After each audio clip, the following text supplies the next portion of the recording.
Hello, Matt Elliott here. Hi, Alan Smith here. Hey guys, Ian Hume here. Hi everybody, Jerry Taggart here. Be sure to watch Chris and Leicester Till I Die TV for all the latest Leicester City news and information. You can also subscribe on YouTube and various social media channels. for the latest updates and news on Leicester City Football Club. Come on, you foxes! Happen in 49, 61, 63 or 69 when they reach the final. But the class of 2021 have delivered. Leicester City are FA Cup winners at last and are history makers at Wembley. They have blown their rivals away. They have blown us all away in truth. Premier League champions 2016. The amazing Leicester City!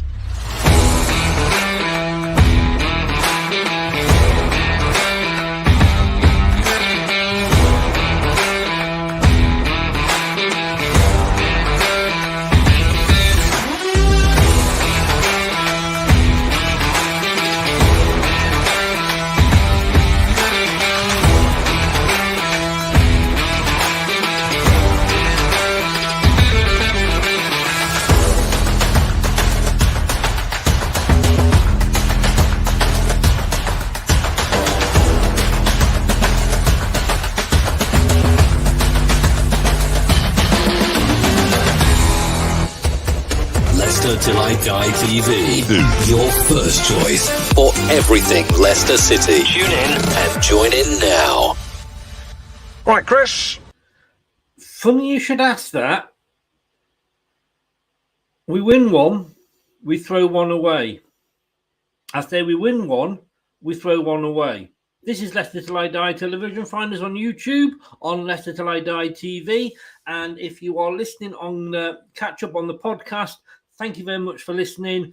Amazon, Apple iTunes, Google, Spotify, and Podcast Addict, or your favourite podcast platform. Here's where you can find us.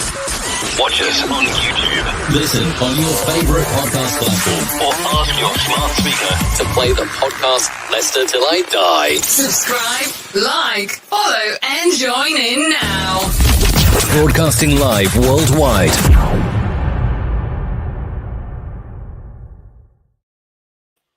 He's back, isn't he? And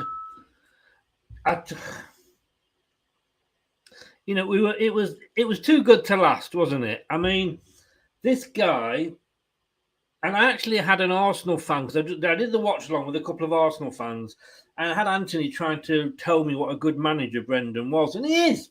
He's not a bad manager by any stretch of the imagination. And don't take this that I'm suddenly becoming a Rodgers out, because I'm not. I want Rodgers to stay. But I just don't understand his decisions. You are 2-0 down. And what do? You take off your right back and you bring on another right back. You take off your defensive midfielder and bring on another defensive midfielder. That's really going to get us something from the game, isn't it? Either that, Brendan, or at that particular time, you decided that the match wasn't worth playing for. No, let's not get any points. Let's not even fight for it. And it wasn't the fact that you wanted to hit us on the break, because you didn't bring Daka on until God knows how long. Yes, we're up against a team that went down quicker than a prostitute on double time, let's be honest with you. Penalty was debatable. If it had been the other end, would I have shouted for it? Yes, of course I would. It was one of those, so I can't argue with the penalty. Should it have been retaken? Yes, they were encroaching, but then the chances are they would have scored that anyway. We didn't deserve... Well, we got what we deserved, which was absolutely nothing. You know, you've got Arteta, who half the Arsenal fan base hate. He's only been a manager for just about 2 years now, and he's out-thinking this supposedly tactical genius that is Brendan Rodgers.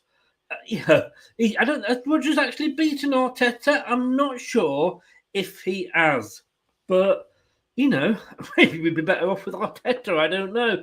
This is the post-match reaction, and you can tell what my reaction is.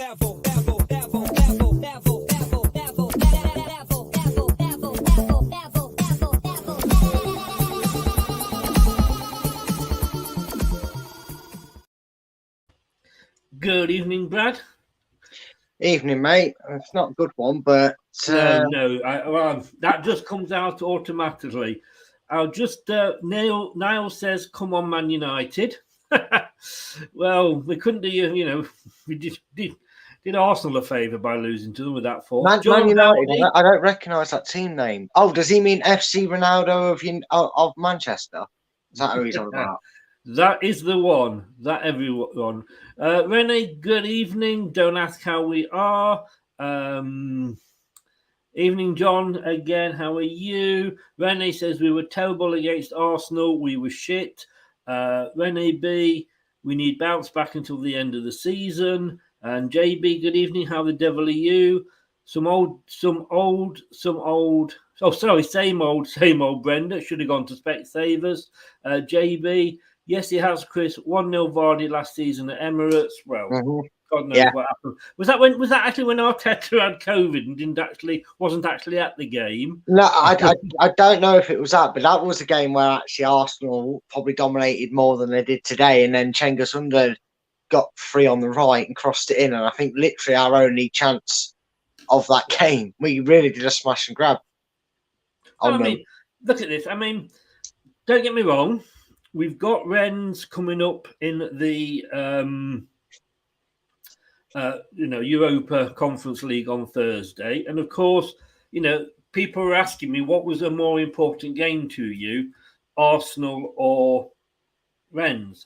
Now, obviously, Rennes is because I would like to win that. We're probably not going to get anything out the Premier League this season, but when you're 2-0 down, he might as well have stuck the white flag up. What was the point? If you're saving Ndidi for Rennes, if you're saving James Justin, then why bring them on with however long it was to go? Just don't put them on at all, or bring some. We've got Lookman on the bench, we've got Tillemans on the bench.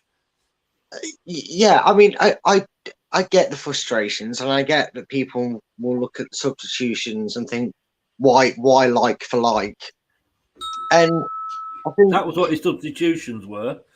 Well, yeah, you say that, but at the same time, one thing that's been very noticeable is, and it's been a pattern that's gone through Leicester, is they're either lacking quality or they're lacking depth, or in this case, they're lacking fit bodies. Now, yes, we've had a very structured team over the last few games, but not really. We've always seemed to have to change the personnel for one reason or another. I think if you look at the assessment as a whole and the way the manager sees it, he's going to do his best they can and will want to do as best they can in the league. But the likely outcome is the eggs are slightly tilted on the scale basket of it's probably more easier and achievable for Leicester to win the Europa League than it is to make up the deficit they're behind in the league to get Europe via the means of the league. And that's not to say that they went out there and just waved the white flag. I think there was a case of we've had so many injuries, and again, not an excuse, it's a reason. Every club's allowed to give their reasons for it. We've had injuries all across the pitch. Yes, it's been dominated by the back line. But tonight we looked lethargic. The players looked sweating, they looked out of it, they looked run on their field. And that's probably because some of these guys actually haven't had a chance to have a break unless they've been injured. It wasn't a great performance. We did look lackluster. We looked tired. Arsenal were brilliant. We have to give them credit. The game management was brilliant. You can, regardless of how long they stayed down for until they heard the whistle, it's up for debate. But we did ourselves no favours at a lot of that game, and we did look like a team that maybe had the life sucked out of them when that penalty was given and they got 2-0 up, because we've been playing away, really. If you look at our results and the way the goals went in, well, we didn't approach the game any different to how we have in the last three games. We slowly built our way into that first half. We went back to old Leicester was the first corner of the game. Just as we thought we got rid of it, the Achilles tendon snaps again and Leicester conceding from corners. But then we grew into that game.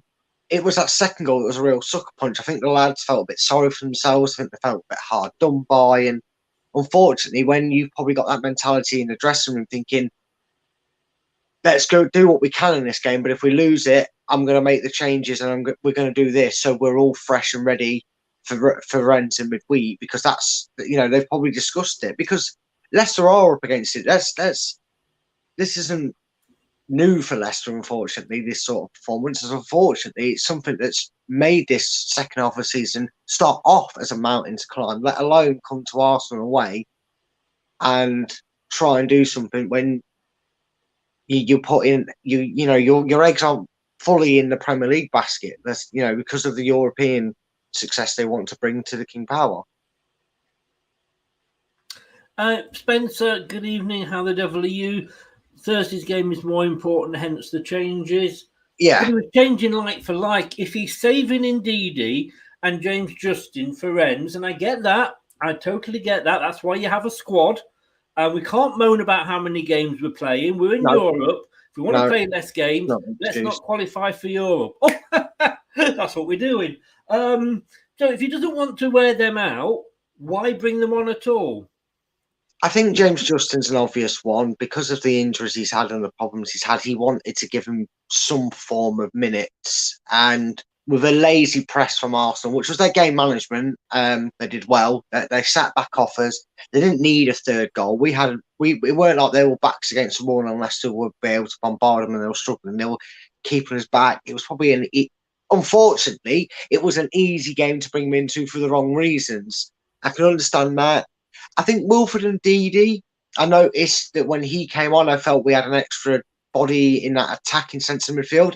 Again, granted, we kept losing it and didn't do much with it, but I did notice he was further up. So maybe it was a case of A, give him some minutes as well, and B, maybe try and get us a bit more aggressive on that front foot, because indeed, Mendy didn't have a bad game. Mendy cleared things up well, in my opinion. But he was literally there to hold that defensive line, whereas indeed he seems to be able to join the attack. So that was maybe, yes, it was like for like in terms of central defensive midfielder, but indeed he is more, for lack of a better word, adventurous than Mendy is, and maybe that's the role he's given.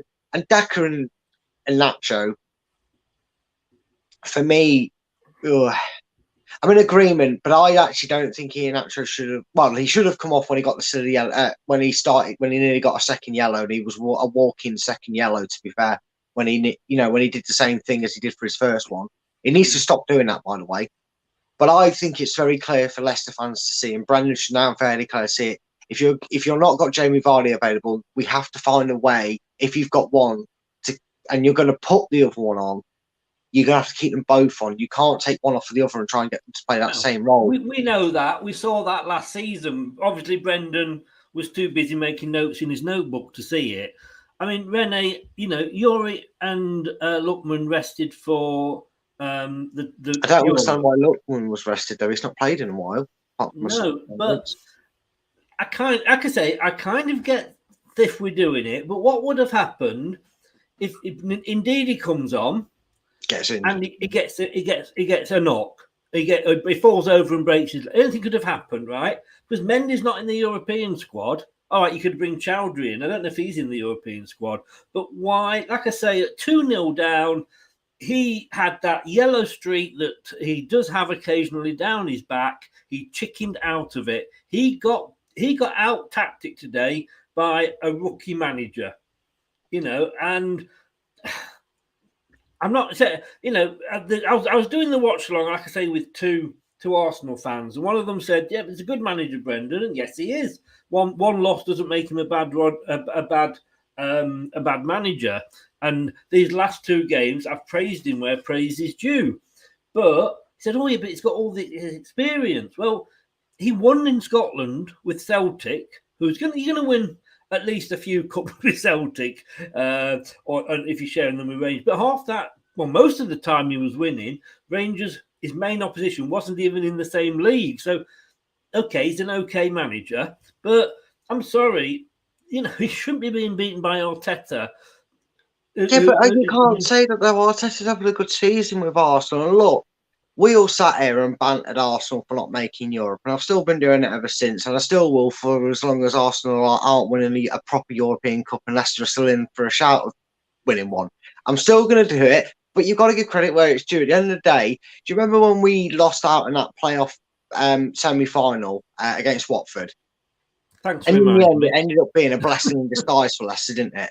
We Yeah, ended up winning the league by to a canter, and the rest, as they say, is history with what we did since we've done since then. It seems that that's a blessing for Arsenal, not having that shirk of responsibility, skillfully knocking yourself out of the FA Cup as included. But maybe that's allowed them to focus on one thing, and that's the thing. I still think Brendan Rodgers is a far better manager than Arteta, because Arteta has clearly shown that when he's got too much to try and balance with his squad in terms of competition levels they're performing on, he can't do it. It's why Arteta outstarted. It's why they fell out of the European positions. And maybe after a few years, the toll has taken on the squad's mentality. It's not always easy when you keep having teammates around you dropping like flies, whether it's for a week or two, whether it's for a few months, and the mentality, and all of a sudden you're finding yourself, like you said, Soyuncu some weeks has been going, shall I draw my defensive partner out of the hat? And we've had that throughout the season. And today, like I said, the situation is because everything put together from where our season was before the Leeds game, the Leeds and Burnley results, we was so far down the mountain in terms of finishing in Europe that we're now at a point where we've been playing well. We weren't quite getting results, and then we just started getting them results.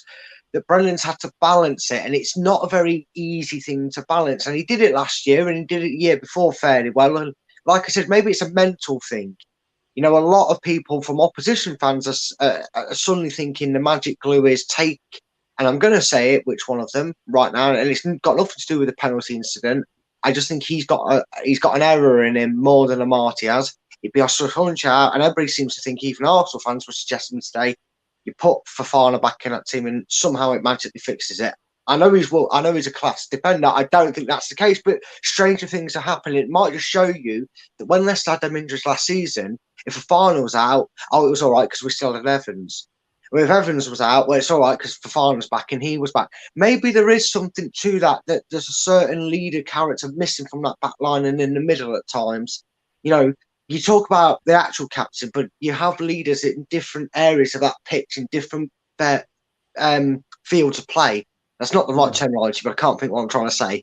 And I think maybe, and we did speak about this earlier in the season, maybe that leader at the back, yes, Schmeichel's the captain and he's got the voice, but sometimes you need something you can hear right next to you when you've got 30,000 screaming fans trying to listen to your goalkeeper. No, totally. Maybe we're missing that. My thoughts on goalkeepers as captains. Yeah, if and I Mike do was an outfield player, then 100% he's captain. Whoever the captain is, Schmeichel will overrule him in that penalty area because that is Schmeichel's. Yeah, but on that defensive back play, when he's not in range and you can't hear him, that's where you notice Johnny Evans will come across and calm him. Exactly. And Fofana does it a lot better. And that's what I mean. Maybe that's something where it's the mental block of they've lost that leadership vision in front of them because Casper's behind them. They can always hear Casper shouting because he's quite a loud goalkeeper, but the visual leadership where they see an Evans step in front of it when someone like Evans, and we've seen it even for Fofana, they'll notice that quick split-second delay in Marty or Soyuncu, like deciding whether to close the ball down or not. They'll do it. They'll preempt it. They'll see it coming, and then they'll all be 2 yards ahead of that person to cut it out before they've kind of decided like that whether they're going to go to it or hold off. And that's the experience we've been vitally missing this season. And I hope they're right. I hope other fans and Leicester fans are right. Fofana comes in, the footballing genius brain he's got, and it's cured. The Leicester defence gets the Jesus fix. But we know it's not going to be, don't we? Dorco, just run through some comments now. Dorco, play the best players. If these professionals can't manage 2 games a week, then they are not good enough, and Leicester should get rid of them. I kind of get where you're coming from there, Dorco. I still don't know, Scott. I still don't know what Kolo Touré's role is at all. Maybe it's just to sit there and pass Brendan a pencil sharpener when he needs it every now and again. We need to win against Brentford. We certainly do. Thoughts on very quickly. I think he knows Scott Brown. I don't think it's a permanent role. I don't think he's actually offering him a job. I think he's just letting him come and integrate with the coaching staff to see how it goes. The news is today that Wes Morgan may be coming back in some sort of role, which would be quite good. Well, that might answer the question: what are Leicester missing in that defensive instruction? And I don't know. I don't ever remember Kolo Toure being the leader, i.e., a captain of a side. Liverpool, was it Liverpool, Man City? He was at? Was it? Yeah. No, yeah. You know, so wherever he was at, maybe their fans can tell me if he was ever a captain. And I mean a steady captain. I'm not talking filling in for 3 or 4 games. I'm talking like a leader throughout a season. Yeah. I don't think he is. Scott Brown was a very fond spoken of captain at Celtic, wasn't he? And you know, Wes Morgan, who better to have back in that on that training ground? Maybe it needs that authority. Maybe he needs to be able to communicate his message to the likes of Soyuncu and Amate better, because you know Evans isn't training. Fofana's only just back in training, and you've got to get that understanding to the other two, because you feel with the way it goes for Leicester this season, I really don't want to jinx it, but you feel like them two at some points are going to have to be a partnership whilst we integrate Fofana back in for the next couple of games. Yeah. JB says here, are these injuries not Brendan's fault? Been awful since he's come in. And Dave Rennie, was it, that they got rid of? Yeah, but again, you asked questions about that. Rene, I hope Fofana comes back against Rennes. He may be, because he's only missed for COVID, so hopefully he'll be back again. Static, good evening. The better team won. Yeah, you did. I can't deny it. Yeah. Static, you certainly did.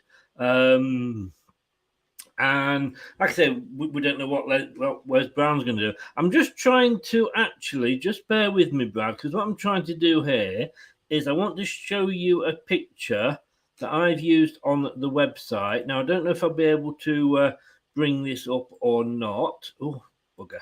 But we can but try. But I just want to show you something here. Did you see the first goal? Were you able to watch the matches? Yeah, sadly.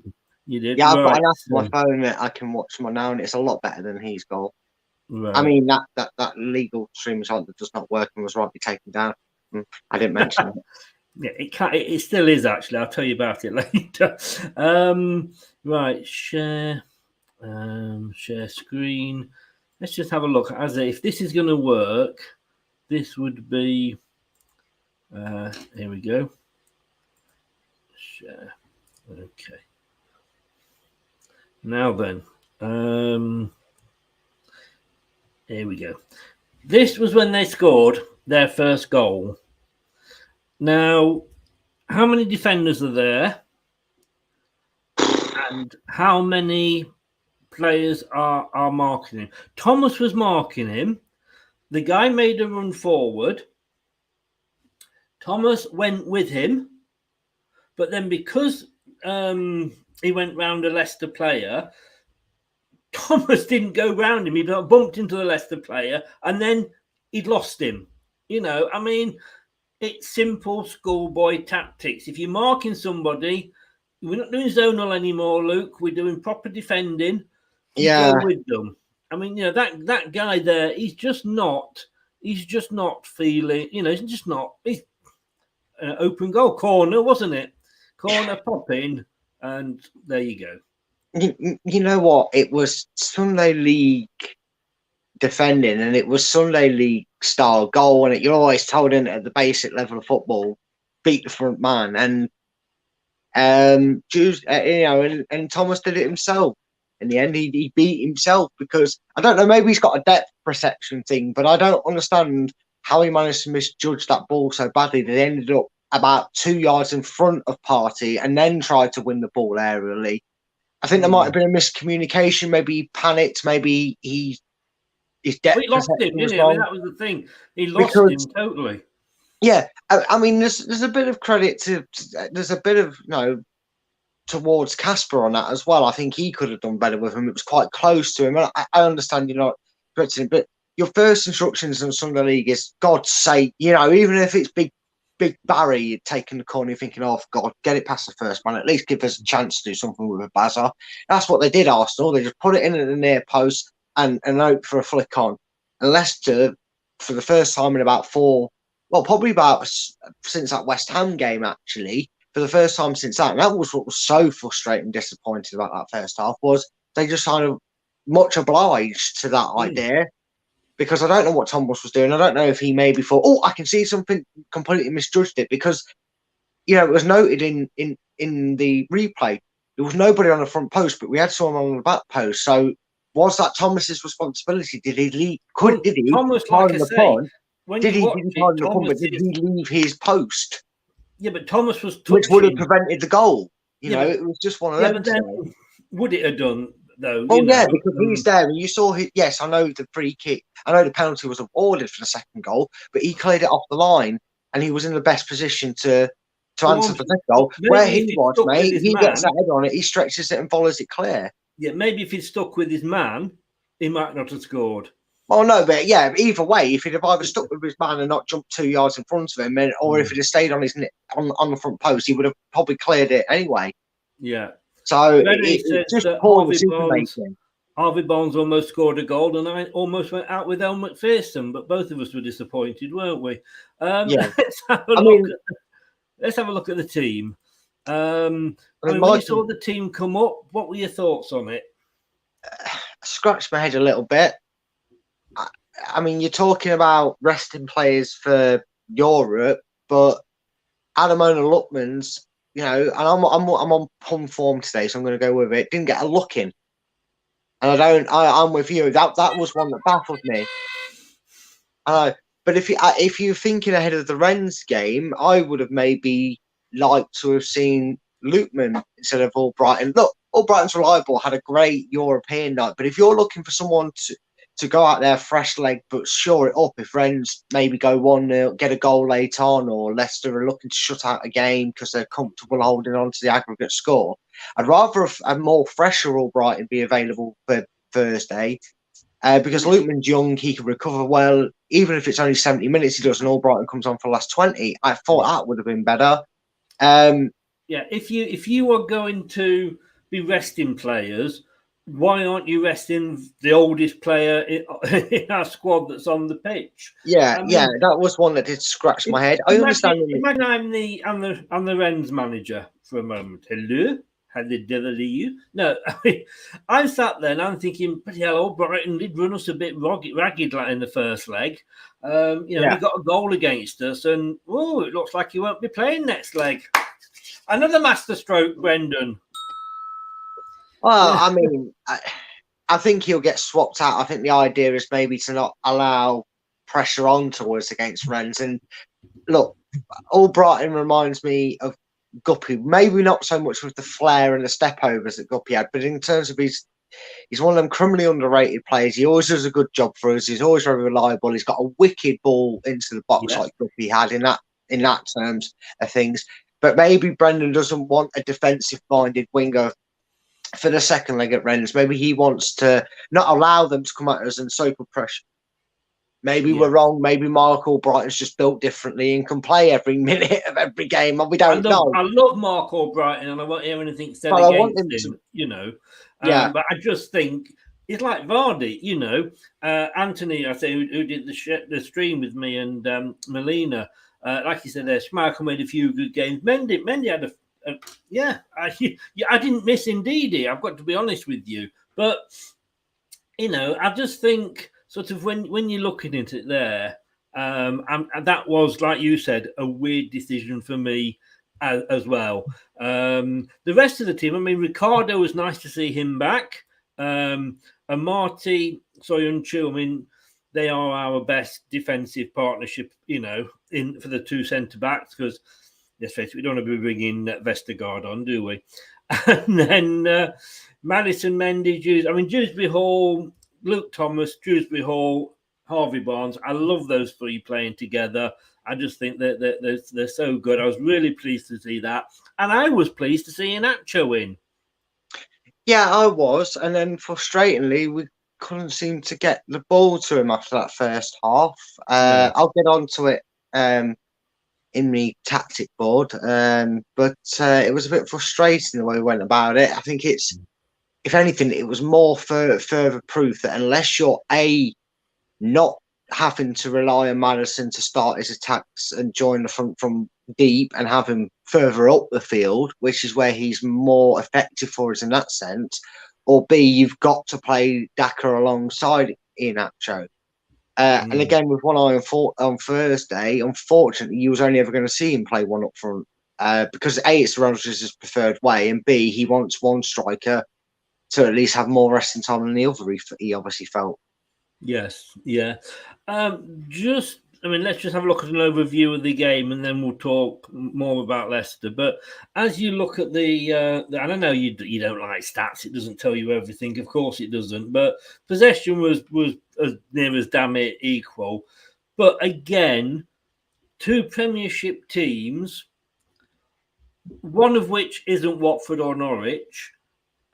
Should we be only having 6 shots, and should we be letting them have 21? I mean, no, it got a lot more than it probably should have. But again, how many of them 21 were on target? 8. Well, 8. So, and we had 3 on target. You know. Yeah. So again, they're 2 goals. Obviously, then you count the initial chance they had for that goal. I'm talking on target here. Shots on target. They did hit the crossbar. Yeah, but that's classed as off target because it's hit the framework. Right. They're actually off target. But yeah, okay, so we'll have that as a chance. So they probably had 4 good chances and they scored 2 of them. In fairness, yes, they had 8 shots on target. And this is again, yes, Arsenal had a few shots, but this takes into account shots like the Hawkeye or a ball tracker would do. These are shots that were going on target that may have got blocked or went harmlessly wide. Again, it doesn't tell the full story. And again, Arsenal do deserve to win. They created more goal-scoring chances and took them. They were more clinical and showed more urgency about themselves. But it doesn't really show the dominance they had. I mean, look, if we want to really string up some positive out of our performance in that game, 20 minutes of the second half, because had Barnes found the top corner with his header and had Aaron Ramsdale not activated Super Saiyan mode like he did in the home fixture. Again, yeah. It's like he enjoys playing against us sometimes, Ramsdale. He probably wants to play us every week. But, that could have changed the complex of the game because Arsenal were a bit jittery. They were getting moaned at by their fans for taking too long on the ball. Had that gone in, who knows? But that's football. And that's what it's all about. At the end of the day, we weren't good enough and we didn't press the game in the start of the second half the way we did. And once we got that second goal given against us, harsh but right, in my opinion, that was it. That Arsenal then managed the game well by taking the tempo out of the game and slowing it down and just dragging us around the pitch. And like I said, we looked tired and lethargic. That by the time the ball came to us, it felt like when you're like waiting for a bus, you've been waiting that long, you start to drift off, and all of a sudden you nearly miss one as it turns up. It felt like Leicester were like that, waiting for the ball sometimes in the midfield, the way Arsenal controlled it. So, David Toombs, were you two watching the same game? Luke Thomas very poor, Iheanacho rubbish as well. I don't think we've either of us have actually said, David, that they were actually had brilliant games, and it is all about opinions. That's your opinion. You're entitled to it. Respect it. Anthony says here, you played 4-3-3 formation. That was the problem. You had a bit of depth, but there was no width in that Leicester squad. Thomas and Pereira never really got forward, did they? No, they didn't. And they weren't allowed to by Arsenal. Again, they pressed well when it was 0-0, when it was only 1-0. They pressed well, and it's something that I think Arteta's been doing a lot. He has them do it in bursts so they don't burn out throughout the game. And it's quite a good tactic to employ with the squad he's got and the age of it. They're able to do so. But I have to agree with David, actually. I know we never actually said they were good or bad, but Iheanacho was poor when the ball was actually ever afforded to him. He was a walking red card at some points in that game with some of the things he was doing. It was silly to get booked so easily in the first place. It was a yellow card. You can't do that. You can't swing your arm back in annoyance. Just do that. Just do that. Just kind of shoo him away like that. Then you can't get booked for it. It's his own fault if you're only flicking the wrist. Thomas, I've got an issue with. And this is my issue with Thomas, and I'll talk about it more, and I have talked about it before on my tactic board. I don't like his positioning in certain things that he does, and I'm losing a bit of faith in what he does sometimes on the ball. He gets caught out a bit too much, and I think Brendan maybe needs to do to him what he did with Maddison and go back through every clip of him he can find throughout this season when he's made these mistakes and show him these mistakes. Do what he's done with Maddison, because I think he needs to learn something, because he's getting caught out and I'm getting a bit nervous on that left side again. I'm very more grateful to see Justin getting minutes, because I feel Justin holds that left side a bit better. I'm not saying he's suddenly Ben Chilwell. They're nowhere near. He's fabulous. He's fabulous 98% of the time for us. But today he let himself down, I feel. And again, in the action, didn't do himself any favours. You know, just when the lad gives Brendan something to go, all right, then I'm going to earn you a start, he didn't cover himself in glory. And another point is, Daka, mate, stop running into them. Look, before people get, and I don't understand why Daka doesn't seem to be too keen in some people's eyes for not having a good season. Double figures. This guy who's never played in this division, he's got double figures for us. I think that's pretty good, but he's got to stop running into people. He's not going to get free kicks or penalties for it. He's not in the Austrian league anymore. I mean, he's got worse officials that probably you might think you'll give it. I understand maybe where he's misconstrued the fact that these officials might be willing to give him, but no, you're going down too easy. You're running into opponents. I'm surprised that's his first card he's got in the league, to be honest with you, because he does it a lot. He does it a lot. He just runs into people. He doesn't get his body in front of them and try and take the ball off them. He just seems to try and run into them. So there's a few players that didn't do themselves brilliantly today, but I'm going to ask you then. We're going to take a quick break, and I'm going to ask you to think about it while we're just playing the jingle. That was this another false dawn for Leicester? You know, we've had them twice and 3 times earlier, so we'll ask you that when we come back.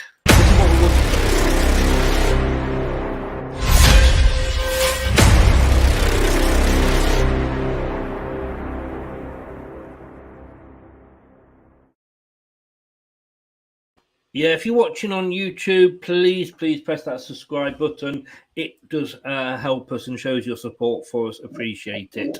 Unlike the guy on Twitter earlier who said, you know, he obviously didn't agree with my opinion, so he unfollowed me. And he told me so, and I said, well, there's the door. Shut it on the way out, sort of thing. You know. Okay.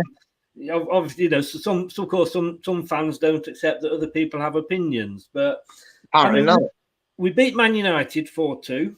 We beat Liverpool 1-0, and we were going, well, yeah, maybe this is this another, like I say, another false dawn? I don't want to say it is, and the reason I don't want to say it is because even though in that second half we were bad, we were never afforded the chance to get going as well. Arsenal, you know, completely killed it off with the second game. And again, it's easy to look at everything that Leicester didn't do right, but Arsenal probably forced mistakes from us at times with their high press or just not letting us have the ball. And people might say that sounds like a silly argument and it might sound like a silly excuse, but it's not an excuse. You try being a footballer, and if you open that pitch and all of a sudden you think, fucking hell, when was the last time we touched the bastard ball? You do something, excuse my French there, but, you know, I'm putting it in this scenario. You think, God, we can't get the ball off these guys. You keep passing it around. And then you get the ball and you try and do something with it. And what do? You give them straight back. It's part and parcel of football. It's natural. We weren't at our best. But the one thing that slightly pleased me, that, all right, in the second half, we couldn't find that burst when Arsenal started to sit off. Like I said, we felt a bit. I looked at them and I saw Luke Thomas was sweat dripping down, and I saw some of the players stretching down, and it looks like the season's really catching up on them. It's not an excuse. I'm just pointing out what I'm seeing from my own 2 eyes. It looked like they were lethargic. They'd run out of energy. They'd run out of steam. And it might not look like they did much, but Arsenal didn't afford them to do much. Let's be honest. The one thing that does go for me is, we conceded a very Leicester-like goal this season, but we responded well. And for that 20 minutes that seems to evaporate when you lose the game, because you forget the bit of positive play we had, we created better chances. We'd worked our way back into the game. And apart from a very good save, although, you know, I don't know if I told this, Chris, right? I don't know if anyone knows this, but I'm actually a goalkeeper. Used to be anyway. No. Right? Really? No, I know, right? I've kept that well under wraps. But that's at a height for a goalkeeper. You love them. because you feel the odds are in your favour to save it. I've dived for them before, not realising I've got a smile on my face. I made a save one, my mate, and the striker went, "You fucking smile before you save it, you cheeky thing." And I went, "Did I?" He went, "Yeah." He goes, "It's just a good height, mate." And he went, "I know, but me, with a smile on his face, like having a laugh and a joke with me, like, and that's what it is. It's one of them. You can't blame Harmy Barnes. You get told to edit with height and try and loop it over the goalkeeper or put it out the reach. It's a great save. And again, football's not made up of fans and books, but you never know how that game changes if that goes in. You know, Arsenal suddenly criticised, make mistakes more. It didn't happen. And again, they probably beat us the same way they beat us at the King Power, unfortunately, because they nearly got a second before they did in the second half, didn't they? I mean, first 20 minutes, I was thinking, Christ, we're going to do exactly the same as what we did in the game at the King Power and be 2-0 down within 20 minutes. Yeah. But then you saw what we did after that, and it's just one of them. I feel a bit more confident that we're not now going to go on a slump. Yeah. I mean, right. Good evening, afternoon, morning. I'll cover them all. Hope you're feeling a little bit better, mate, and you're going to get better soon. Because the poor guy apparently has tested positive for COVID. But at least, get well soon, mate. As I said earlier, mate, get well soon. But being a Man United fan, you've not had many positives this season, have you? Yes. I would say you always have to higher the standard, but I guess in this term we're lowering it, aren't we, mate? Yeah. Oh, I have very low standards, and I very often fail to come up to them. Didn't know Arsenal won the league today. Jesus Christ, they were celebrating beating Leicester. I mean, it made me laugh when they got the penalty, because it was like you say, like they'd won the league. You know, he'd scored one penalty, and I'd got two Arsenal fans, well, definitely Molina, begging him not to take the penalty. So that's how much faith his own fans had in him. But I want to talk about the penalty. First of all, I mean, I can understand why VAR took so long. What's the word I'm looking for? It was hard to tell. You know, we were seeing from all the different camera angles, and did he touch it, or did he just get his hand out of the way in time? It was difficult. Once Taylor had gone over to see the screen, you know it's going to be given. I mean, why they bother doing that? I don't know. I don't know, actually. He seemed to have a longer look at it. In fact, he did have a long look at it, in fairness. Yeah. In fact, the sod gave me hope, because the longer he looked at it, I was sat there thinking, oh, that's penalty, he's going to give that. And the reason I say he's going to give it is because I think it's unfortunate. I think it's very close proximity. And, well, if the rule states that you're supposed to give them sort of handballs, well, we know what referees have done to that, and VAR have done that to some point. They've looked at them incidents before like this, and they've just gone, no, we can't bother to give that for a clear handball, even though we juggled it into the net. That's fine. So it's an inconsistency that infuriates me, but I have to agree. I would like them to be given. Funny enough, I think they should be given, close proximity or not. Now, the deciding factor for me that I think gives it is definitely whether it does touch his fingers or not. And that's when I knew it was given, because you saw, actually, Soyuncu's little tiny hit on the ball deflects it more towards Casper. He actually made it so Thomas's clearance, he was on the stretch, because it did slightly alter the path of the ball, and that's where he got the idea that it clipped Soyuncu's hand, and it did. So it's handball, and it should have been a penalty. Because actually, if you look at it, I know we say, like, especially when it's a high challenge, the more you look at it, the slower they do it, the worse it looks. Yeah. But that's actually gave him the chance to see the ball differentiate the way it has. Because if it doesn't, differentiate? Yeah, the word is there. But not no such word. I know, right? I tell you what, it's all this word I'm playing. I'm trying to make up words in my head now. Do you mean because I said the word in my head? I can't say it. I'm trying to say it, but it gets to my brain. It's not processing. I'm just thinking. Hang on. I hoped I got away with it, mate. I hope Jan clocked on that I couldn't say the word I was obviously thinking. But at least you know what I meant. You know what I meant. You know me. But if it doesn't hit his fingertips and go a different direction, it's going straight to Thomas. The way I look at it is if it had been the other end, Would It I was have been mine. I'm shouting sorry, for but it was. And yes, I would. Yeah. If that was the other, I would. And I can't be shouting for it genuinely, and I would be I wouldn't be sort of thinking, hey, we get this, we've got away with one. I would be genuinely shouting for that. So I can't say that they shouldn't. Well, we've shouted from this season and not been given. That's the only thing that annoyed me about it. Because when he started taking one, I thought for a moment he was going to play fair to other decisions we've had against us. Go, oh, you know what? Fair. We've had them not given, so why should other clubs get away with it? Whether I think it's right or wrong, which it was to be given, but it didn't happen in the end. No. Anthony says here it should have been retaken, that penalty. And if we have a look at it there, I mean, I think there was one on an Arsenal player on the other side as well.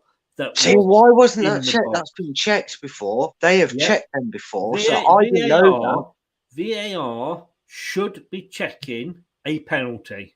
Now, have they checked now? Here's the thing then, because I never noticed this before.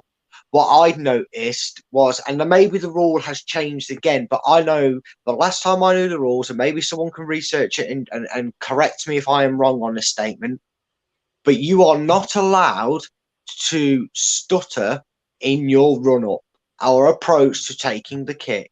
No matter how slow or how quick the stop is, you are not allowed to. It's basically to rule out gamesmanship, I think.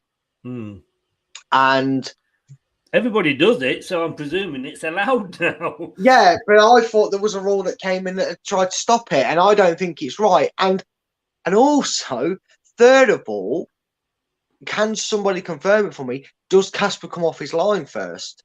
Because he does spring forward. And there was a lot of it. And I don't know if now there's a secret undercover rule that VAR are going to quickly type into the VAR handbook where they say, well, we can only check one incident. We can't check for three. We only check for one to make it. So, like you said, they used to check replays of penalties to check for encroachment. That being said, I mean, Lacazette, if you look at the other penalties he's taken this season, 4 of which I think he scored 3, were all to the left. So Casper got right. I mean, Casper knows the rules that he shouldn't come forward. But in all honesty, right, that would be called encroaching play, wouldn't it? There's no way he's encroaching the play there. Do you know what I mean? Yeah, but I don't know. I mean, for me, though, the problem is if you're going by the letter of the law, which they've struggled to do all season, because I'm pretty sure they go onto the Word document, edit some rule out, and then when they need to, they re-edit it back in. I don't know what's going on. I don't think anyone can figure out. But what I will say is, and maybe it's something we need back in football. I don't mind a bit of gamesmanship, a bit of, well, I'm going to drop my shoulders. I will walk towards it. It keeps the penalty. It keeps the goalkeeper on his toes. But then it makes him look stupid if he ends up placing it, because he got on lofted. It was a great finish. It was a good penalty. Casper had no chance of saving it. But if he scuffs that and gets it wrong, then it also, gamesmanship seems as a pro and a con from a lot of people. And I think maybe if that's no longer a rule, maybe they thought about it for the game of football. I'm not saying it's right. I think it's bad gamesmanship. But if you're allowed to do it, there wasn't any, you actually felt was a goalkeeper. And when I've had players do it to me, that maybe they've thought this, it's like a premeditated way they're going to do it as well. You actually get the benefit as goalkeeper, because if you go, oh, hold on a minute, all right then, mate, where are you going? All of a sudden they're like, oh crap, I've got to commit to me run up now and hit it. He's not going to dive till I connect with his ball. Now Lacazette levered it in the top corner, fair play, great finish. But like you said, Schmeichel's a good penalty stopper. He did his homework, and if he'd had messed that up, Casper would have saved it. But again, we're talking about if-and thoughts, and that doesn't win you games of football, unfortunately. No. To me, he is not encroaching at that point. You know what I mean? He's that far back. That said, let's say, for example, Casper diving to his right had saved it, and the ball had rebounded back into the area, and then whoever that number 7 is, I don't know who Arsenal's number 7 is, had then scored. Yeah, then I think that would have then been looked at. Yeah, but then again, going back to what I said, maybe VAR's not being used to look at a collective of incidents in that scenario. No, what I'm saying is, had he scored it, but then what I'm saying is that would be a totally different scenario. So then they'd go, right, we believe the number 7 who's just scored for Arsenal has scored from gaining an advantage from from encroaching inside the box when the penalty was taken. Can we check it, please? Yeah, I've just seen the replay, and when Lacazette took the penalty, the number 7 of Arsenal, he did have an unfair advantage on the Leicester players. Rule the goal out, unfair advantage. That's why he They were checking something because there'd been quite a while while they were celebrating it. And Anthony Taylor, Casper was obviously complaining about something. That was it. And I think they said there was a player on the other side.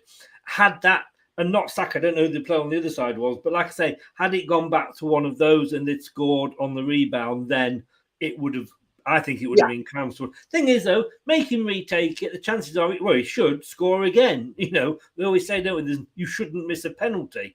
You know? In fact, as a goalkeeper, I know it might sound silly, but you don't want a retaken penalty because then you're thinking, right, that you're actually in a worse position. If you do your homework on a player and you know his stronger preferred side to go to and he goes for his creature comfort, you've got a chance of saving it. But when he's got to retake it, you're then thinking, right, crap, now he could really go either way, literally, because he might not want to place that penalty the same way. And he might go the other way. But if I go the other way and he goes the way he normally goes, I'm going to be annoyed at myself because I should have just committed to it. Yeah, but it is what it is. At the end of the day, we shouldn't be looking at VARs and slight fingertip handballs to try to dig us out of a result. At the end of the day, the better performing team over the 90 minutes won that game. I don't like to say it. I don't like praising opposition, but I have to on this occasion.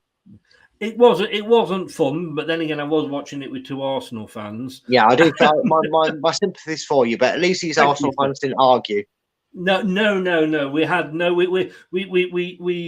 We faced the elephant in the room early on, the A word, and they were both reasonable about it, and that was it. It just shows that 2 Arsenal fans can get together and talk about Arteta without being horrible to each other. So and leaving the guest out. Yeah. Which, like siblings, they are, them pair. God love them. They're like siblings. They are. I don't even know why they go on each other's channel. I tell you, I really, really don't. But yeah, I had my book out for a lot of those streams on their channel, But look, I wasn't really hoping for much, to be honest with you, because we'd played them 31 times. They'd won 18, and 12 of those were at their place. So, yeah, our first win in 40 years away at home came last season. The only thing that gave me this really false optimism is we hadn't actually lost at the Emirates since about 2017. 18 season, I think it was, when Arsenal beat us 3-1. So there was cause to be a bit optimistic given recent results there. But they've been one of the hardest teams to play. I remember in the O'Neill days, it was like finding a diamond, getting a result against Arsenal. Talk about few and far between getting wins against them. If you want a term bogey team, they are definitely our bogey team. They definitely are. Yeah, I said that. I think we've actually probably had more success. We probably had more success away at the likes of Old Trafford and bloody Emirates, not Emirates, bloody Etihad. The Etihad Stadium. Etihad. I've got to be honest with you. It was, if you take that performance on its own, it was disappointing. Yeah. I'm not going to say it was awful because it wasn't. And at times, we were literally, Arsenal couldn't get the ball out their own area, and we couldn't hit a barn door today. And if we'd still been playing Tuesday night before we got on the flight, we wouldn't have scored. And I say credit to Arsenal, they deserved it. There's no doubt about it. And I say, it was disappointing. It wasn't another one. I was annoyed with the substitutions because as a fan, I want us to win and I want us to go for it. And that wasn't doing that for me. In the bigger scheme of things, in a way, and I still say the last few seasons, Leicester have done really well. We've kind of punched above our weight. Arsenal's back this term. Spurs are, West Ham are there again, Wolves are coming up. There's a few teams that are going for the position that was basically just ours before. In the great scheme of things, I wouldn't have expected much anyway. I mean, I know I predicted for my team, but I really wasn't expecting anything because of our history against Arsenal. Yeah, and unfortunately, that's quite a psychological block to get over as a team sometimes. Even if you've not been involved in all of them, you probably find that it's one of the things that get passed on through the teams when they get replaced. Some players that are still involved in a squad of players that have suffered against Arsenal. Vardy, I know he didn't play today, but Schmeichel, Amati, they've suffered these games. And even though the likes of Dewsbury Halls and the Lootmans and that, who I know again didn't play today, but these players are in that squad and they don't, they're probably not used to playing Arsenal, or they haven't played that many games against Arsenal, so they don't maybe have that, oh God, not Arsenal effect that you can get, which is natural. It's natural. It's not easy to do. And again, given the situation and given the impetus, and if Leicester are to save Europe and their season in terms of league position, they have to be winning pretty much every game. It makes it a harder mentality when you concede a sloppy goal, when the opposition wear you out and drag you around the pitch like Arsenal did without letting us have the ball, which is even more frustrating. And then when your very few but big opportunities come, you don't take one of them, you're going to get sucker punched, you're going to get a second goal, and you're going to lose them games. And unfortunately, sometimes that is the joy to football. At its worst, you get a performance like that, and unfortunately, sometimes you get away with it. Sometimes you play badly and you win. And sometimes you play badly and you get what you deserve. And like I say, I'm not. And I was angry at the start. Mainly, my main focus of the anger was the substitutions, and Anthony would probably back you up on that from the live stream. That was the frustration. I did feel like he wasn't going for it, but like you say, at the end of the day, he could still win us a European competition. And we're going to come back in a second. We're going to do your board, and we can have a look at that. This is. Oh, do you know what? Do you know what we haven't done? What's that? Do you know what we haven't done, young man? And I think we should.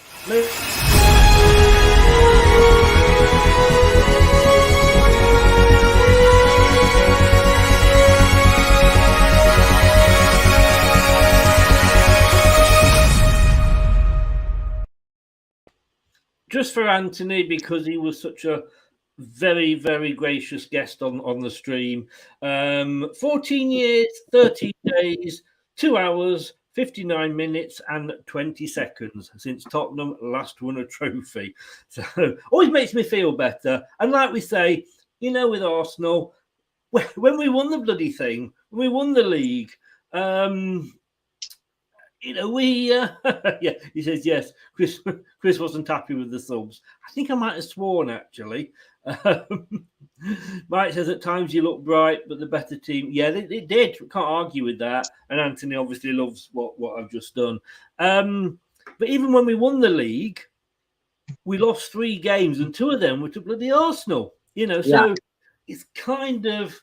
But because if that had come on the back of maybe 3 defeats, we'd say, it's still going on. But because we just sort of seem to be riding, a bit of a wave. But then again, if you look at our running, looking at who we've got coming up, I think it's like one good team. I say good team, no disrespect to others, but Brentford next. I think then it's a sort of a top half team, then a lower half team. And it could be worse because Watford have got Liverpool and Burnley have got Man City. So, that's that is better. And again, people might think, but Brentford are in good form. But Brentford have just put together 6 much needed points. They've got Ivan Toney back. That'll be a worry. But Fofana maybe will probably be back for that game. Yeah.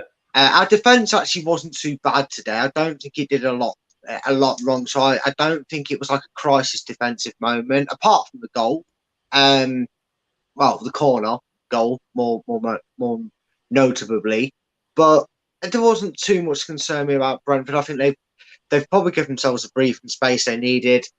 They'll probably play into Leicester's hands, really. I think he'll set them up for us to get at them and get in behind, try and score some goals against them. So we've got to look forward at that now. We can only beat what's in front of us or take on what's in front of us. We've just got to go to Thursday night, get the job done Thursday night, get us into and that. then look, everything will be rosy in the garden. Yeah, of course. It will, Matt, Steve, evening, you two legends. How we diddling? My diddling is doing very well, thank you. I can't speak for Brad's diddling, but I'm sure he's actually getting more diddling than I am at the moment.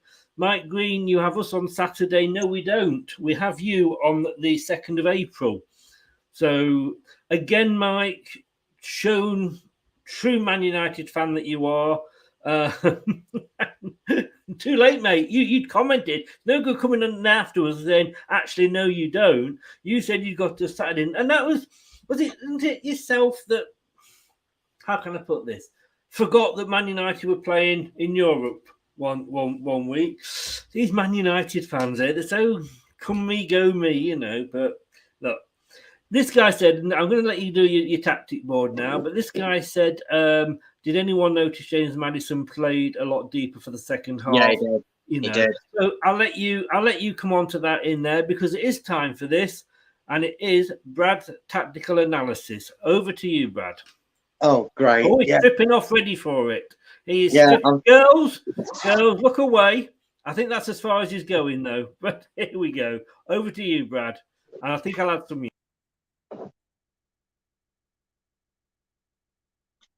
Hello, everybody. Welcome to another episode of Brad's Tactical Analysis with some Babe Station music, knowing Chris. So where did it go wrong for Leicester today? Well, what I've done today is something a little different. I thought I'd compare the two defensive lines of how they went about it and where Arsenal were able to stifle Leicester attacking-wise, which wasn't that often, but were also better in command of the ball and able to do what Brendan's tried and failed to do, which is allow Arsenal to be a very good possession side. And this is something that, although I noted it down as an improvement a few weeks ago, is maybe where Leicester started to get it wrong.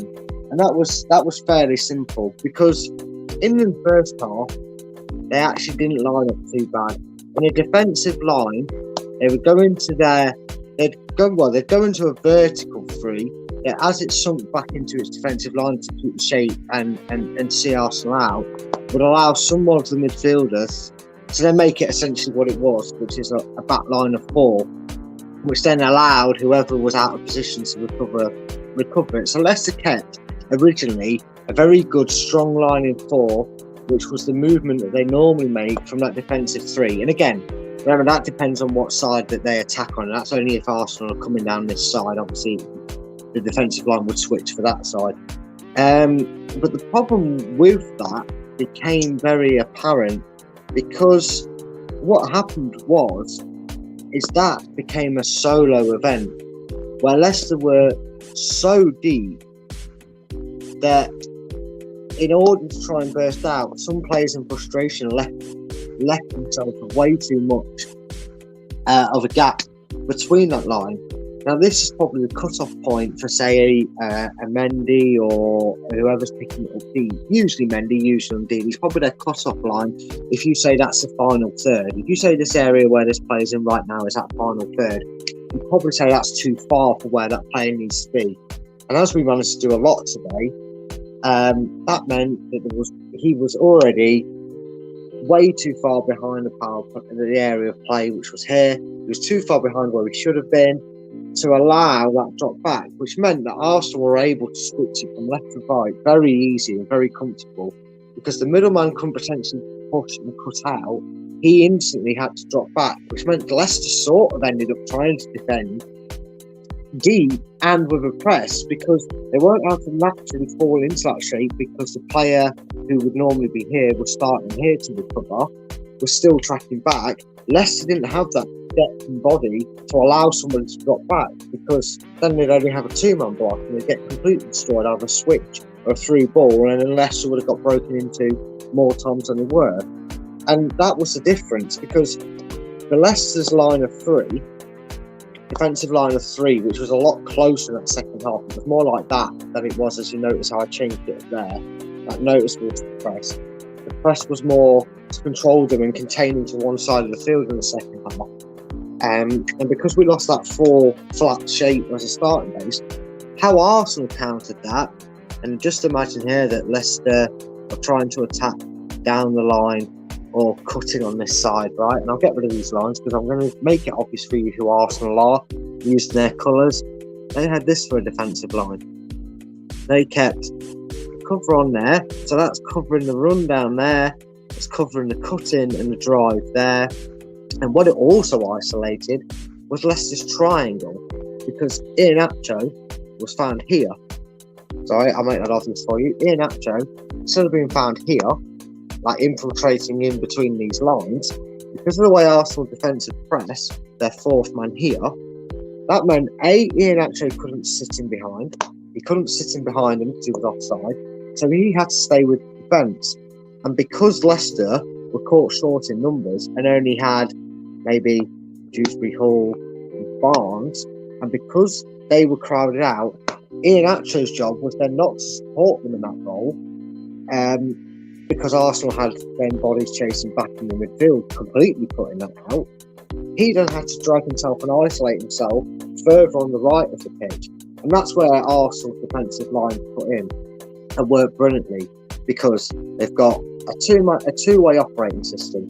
It's either cutting it out there for these guys, or it's cutting it out here with the help of the winger. And same on this side. He's either cutting the pass out across to Iheanacho, or he's being stepped in front of and muscled off the ball if it's played there. And obviously, with tracking back the midfielders, this sort of pass, so he could come receive the ball, is completely cut out. Now, I know that's a bit of a mess. I do apologise for the line. If I had this money for the Sky Sports technology, I wouldn't need to do that and confuse you as much. But I hope that you understand that. But yeah, that's where Leicester lost it. And where they also lost it is they got caught between whether to match Arsenal's press of a 4. And by a press of a 4, I mean this. It was like a mirror press, if you will, where the midfield and the defence sort of interchanged into a 4, and it became a 4 across the field. So when Leicester were pressing the ball, usually they normally press maybe with a Vardy and a Maddison pressing at once. But in the attacking sense, they had Dewsbury Hall, they had Harvey Barnes, or wherever the other two people would have been in the position, mainly Harvey Barnes and Albrighton and Dewsbury Hall on occasion. But they actually pressed off the defensive line in a 4, which then meant that the midfield could try and snuff out the gaps. And then on the, if they got caught out, these two could drop back and it'd become a midfield 4. Then they'd get the bodies back, leaving just Nacho on his front. So it'd become a defensive third line, which they would then reshape into here, because their two defenders could push it out. They would come across, and then all of a sudden, Leicester had a 3-man defence going either way. And then in the second half, they just totally lost it. They became a side that tried to dominate one side of the field and squeeze Arsenal on it, whether it was the defensive line or not, and they were getting caught trying to push balls into silly areas and leaving themselves exposed. And Arsenal were then able to mark these gaps quite obviously. It was a defensive line versus a press line of 4, and defensively they did exactly the same. They got the numbers all muddled up on the press, and in doing so, you had players too close in proximity to each other. And as you can see, whereas Arsenal would slowly move forward and they'd keep them line of 4s, Arsenal would go 4, press, 4, press, and then they would go into like a inverted 4 press, where they'd have a Maddison-like role behind the 3 attacking minded players in that final third. Whereas Leicester were sitting so deep that they'd go for a 4. We've got no players. 1, lost the ball. We wouldn't get in anywhere up the pitch, and we barely got an advancement. Whereas Arsenal were getting to the edge of our box with their 4-man straight press. Last point I'll make, Chris, because I understand we're late, is just quickly, is I think also when we're one-on-one, we are very rigid on doing it. We're not trying to cover gaps. We're very square on the defence, and we need to sort that out. That was a problem that Luke Thomas suffers with, that I never got to talk on. But yeah, he's far too square on when trying to cover it.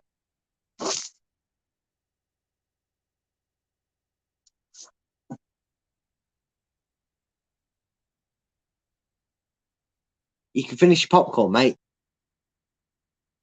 I can't hear you. Your mic's gone. No, I went on mute because I was eating, actually. I was starving. And I thought, why are you doing that? I had my pee break and I went and got something You could have cooked a full steak in that time, couldn't you, mate? No, not at all. But it does just give me a break to go and empty the old bladder, as they say. Thanks for that, Brad. As always, what I heard, very, very good. I've just totted up actually the predictions. Oh God, make my day worse, why don't you? Well, funny you should say that. I mean, all round, it's not been a successful year for predictions, and I think, you know, because at the end of the day, you know, who would have said that you know, Watford would have gone and beaten Southampton, you know, or Arsenal would have gone and beaten Leicester, you know. But wow, yeah, none of this us went week, for that. I got 4. Steve got 4, even though Steve wasn't here, he got 4. One of them by default, though, was West Ham United. It was Arsenal, because you know, it's hatred of them. And he, oh, wait a minute. No, wait a minute. Didn't you get 2 by default with Arsenal, with Tottenham, Manchester United? No, let me just have a look, because Man United won, didn't they? So yeah, that was one of his. Yeah. He got 2 default points, so he got more. He got the same points by default than he got by letting Scott pick for him. Yeah, it's 1, 2, 3, 4, 5. The funny thing is that having done the prediction show the other night, I hadn't written any of them down, because normally I type them in as I go along, but I did it differently, if you remember. Yes. So I had to go and watch the whole show again. Did my watch hours good, but I had to watch the whole show again to find out what everybody had gone for. Well, Steve actually got 5. Sorry, I miscounted. Steven's got 5. I got 4. And you got 3. I know. I thought I had a bad week. Some teams really shocked me this week. To be honest with you. That said, in fairness, you only got 1 less than me and 2 less than, you know, it wasn't horrendously bad. It wasn't what we call having a Dan. But as you know, after every game, Alan, bless him, Alan Bennett, sends us his match stats. He rates the manager's performance, rates the team's performance, and picks a man of the match. And to be honest with you, quite often we agree with him, but quite often we see things differently. But he's at the game and he sees a lot more than I do, you know, on you do, watching it on telly. So big up Alan for doing this. This is what he went this week. Manager 5, team 5, man of the match, Dewsbury Hall. What are your thoughts on that, Brad? I feel sorry for Dewsbury Hall, because he always seems to get given man of the match and have a good performance, and we always seem to be talking about a defeat when we pick him. So maybe that was it. Maybe because Alan preempted. It's all Alan's fault. He preempted Dewsbury Hall having a good game, and he did. But you know, last we raised an eyebrow when Alan, Brendan Rodgers, Bennett gave his his markings for the Thursday night game. All right, we both raised an eyebrow, thinking they both deserved more. And I raised my eyebrow only because I think he must have watched back at that show and said, "Right, point taken. I'll be a bit more generous." And now he's going to get well confused, because I think he's been a bit generous towards the team. I get that they were tired, and I've made the defence point of it that everything that's gone on at the club, but I still feel that they needed to react better from the second goal. And yes, I know they didn't really get, they didn't concede any more after that, and they were still fairly resolute. And it didn't, they didn't crumble as they have done before when they've conceded goals the way they did, which was positive. I still feel they could have done a bit more. The very rare opportunities they were, offered by Arsenal, they didn't even capitalise on them. I mean, like you said, Chris, I was nodding along with you because I was already thinking it when I was watching. I thought, good play this again, and Arsenal would still not be worried about losing the game because they wouldn't be conceding. You know, sometimes it's not your day either. I mean, Maddison takes that ball slightly better, slightly gets a better connection on it. He's not stretching. Maybe he knocks it past Ben White better and he scored. Yeah, it's one of them things. Sometimes you play bad in football and your opponent's be really good and you nick it. And sometimes you get what you deserve. And I just feel like even on that, the players could have done a bit more. They did seem to let the game affect them. And if they do that on Thursday night, then we won't be looking at Europe in any way, shape, or form. I'm not saying anything about Thursday night because no, I'm trying to get the cycle. I've been there, seen it, and you took my T-shirt, if you remember. Yeah, so well, I'm not saying how we're going to play. I'm going to be honest with you. I mean, Dewsbury Hall was second man of the match with the BBC and the BBC viewers. Schmeichel got it, which I kind of it was only 0.6 difference, to in fairness, but Schmeichel got it, and he did kind of keep us in it a couple of times. Manager, you know, I mean, I know I did have a go at him at the start. That's probably fair for me because, you know, he didn't make the right, you know, if he'd brought on more attacking players, then we'd still lost. And I said, we've given it a go. But yeah, he was too negative. The team, I'd have probably given them a little bit, probably 6 or 6.5. But, you know, they actually had spells, even at 1-0, when we were kind of in control and we weren't we were camped in their half. Problem was we didn't capitalise on it, and B, we didn't continue it. You know, we let Arsenal back in every time, and that was the problem. But hey ho, like I say, was I expecting a win? No. So did I predict a win? Of course I did. You know, and Anthony, you sir are a rascal.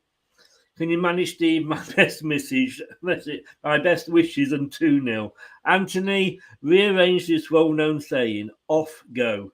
Brad, thank you very much as always. So you're going to have a couple of weeks off now. Yes.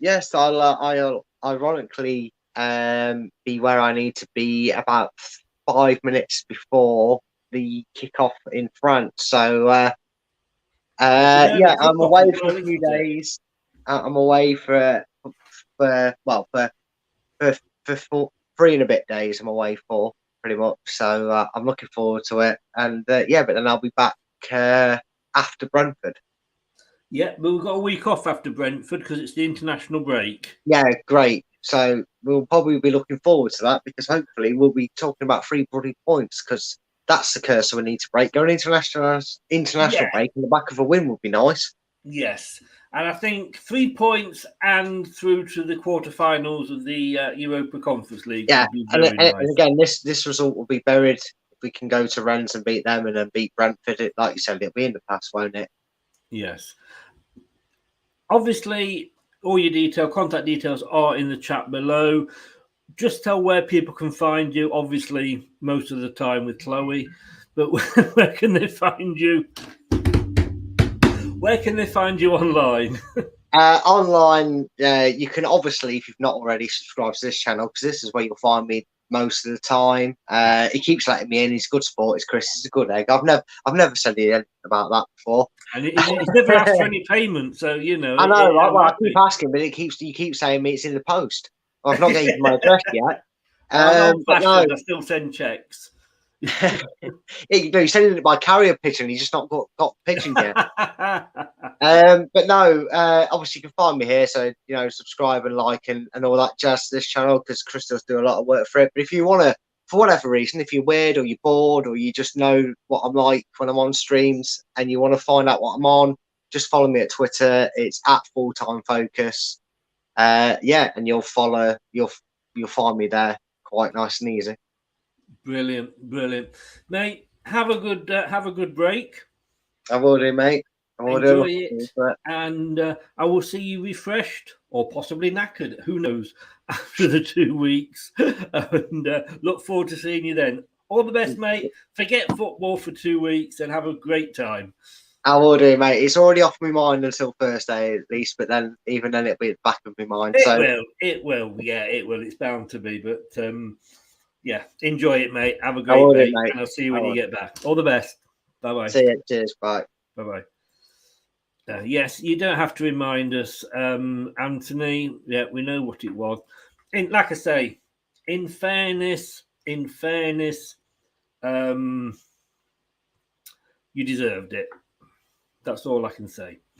Guys, thank you so much for joining in. Thank you to Anthony and Melina earlier for doing the watch along with me. It wasn't any fun for me. Hope it was for you guys. And I will be back tomorrow night. Yeah, I'm going to talk about the game again with Melina. It's the opposition view.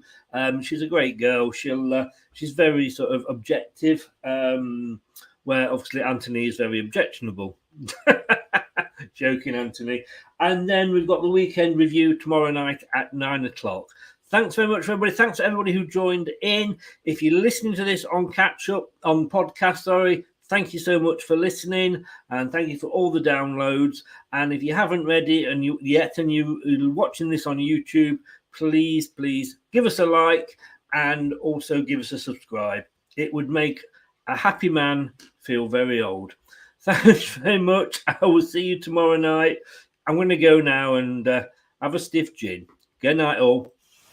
Thanks for watching Leicester Till I Die. This is Chris saying goodbye, and see you next time. Follow us on Facebook, Twitter and Instagram.